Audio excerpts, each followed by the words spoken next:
that you were allegedly offered a 1 billion. I was offered. You were offered. Yes, oo. Can you describe the situation? And if you are able to identify the person that offered it, we'd be happy to know. Unang-una, I cannot really identify. Unang-una is a good friend. Nani Braganza. Hindi, naghihintay ako ng balato nun eh. Pag totoo yun eh. Well, anyway. Aside from being a good friend, I think he was also in same position. In other words, when I refused the 1 billion, I refused to run against... Well, what's the 1 billion is an offer to do what? To run. To run For Congress in Davao. Initially, I thought he was asking me to run against Duterte. Sabi ko naman, partner, kasi barkada partner. Para ka mo naman ng insulto, haka ko.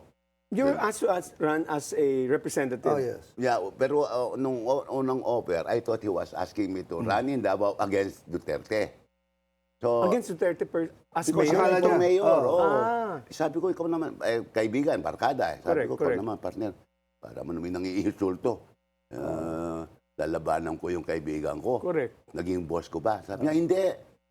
Lalabanan mo yung congressman ng 3rd District of Davao. Si Ungab. Si Ungab. Congressman Ungab. Eh, close rin kay Who Digong. defeated your son? Kasi yung kasama ko, ang nakalaban niya eh.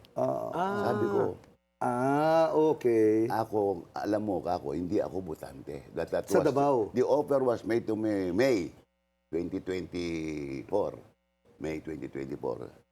Sabi ko, hindi ako pwede kasi hindi ako butante dyan eh.